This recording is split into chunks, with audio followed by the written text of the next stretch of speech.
Hmm. Well, that was certainly interesting.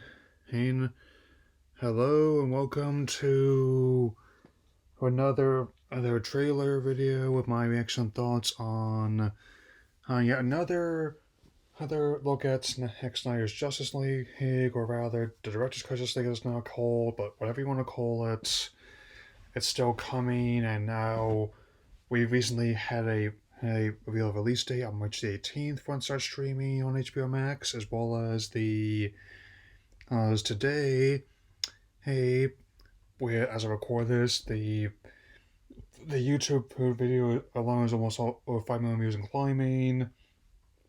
I mean, showing yet more footage that it's been expanded upon, like about the storyline being restored from the previous version, which our footage moved the rest of the movie.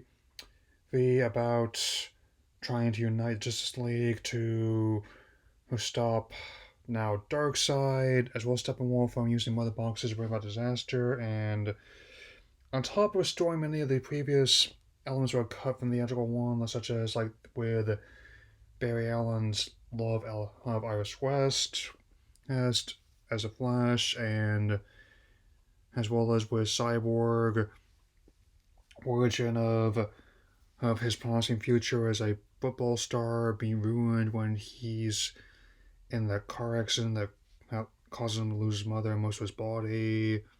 And it's definitely very interesting to see what's going on here. And the one big reveal, especially with the new nightmare sequence, which I understood like in BVS how what would happen if the league failed to unite as a team. This one also explores that idea, yeah, but also adds a detail that he's having visions of the Joker, who's played again by Jared Leto. I guess the multiverse now wide open, and it definitely looks different than they did in Suicide Squad.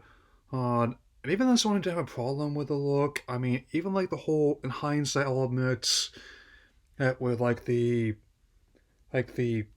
face tattoo and the gold teeth, you might sit look back and let's say I may went a bit far in places. But I'm not trying to hint, not gonna speculate too much about what's going all is going to entail, since the cut is also going to be running anything from at least 170 minutes to 4 full hours. So hopefully, hey, that's all well and good. Since it's definitely looking to be quite impressive.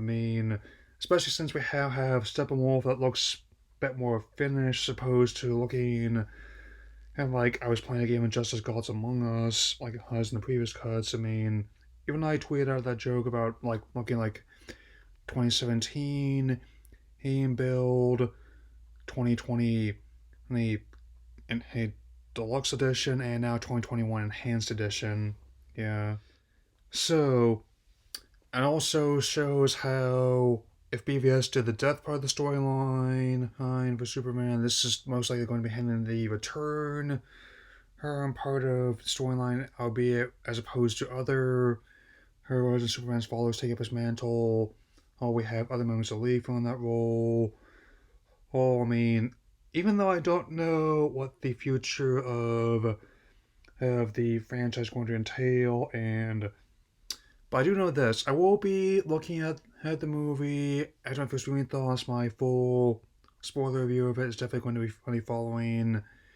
And after the fact, once it does start streaming, there's a lot of ground to cover, to say the least. And again, using the multiple cuts of Watchmen as a hotshot as a barometer. You had the theatrical version, which ran 2 hours and 42 minutes. You had the director's cut, which add another 20 minutes of footage, and more material from the book that they filmed but was initially cut, and the Ultimate Edition, and which has added in the Tales of Black Fairy subplot from the comic, which I actually found that quite interesting. How part of the deconstruction element where World War superheroes actually existed, people read pirate comics instead. And even though there are typically some changes, like how, whereas in the book, Rorschach was just living, I think, was basically a flop house, whereas as in the film, he was a drifter, complete with, and then end his nigh sign. I see what you did there. There. And, but, whatever the case might be, it's also not the only film I'm going to be looking at in that month. I mean, another one is turning 10 years old this year, and I've been wanting to look at had that for a long time, ever since I first started making videos on his channel, and you also don't wait and see what it is, and it's definitely going to be. I'll give you a couple clues that it's on Max, and it's actually one of his attempts to actually make an original screenplay, as in not remaking a horror movie or adapting in a DC Comics property. He so anyway, be all to say for now. Oh, and I'll definitely have more videos coming to you soon. And I will definitely. I'm halfway through this month, and guess it's now 10 full years not really caring about Valentine's, and I will definitely see you all later.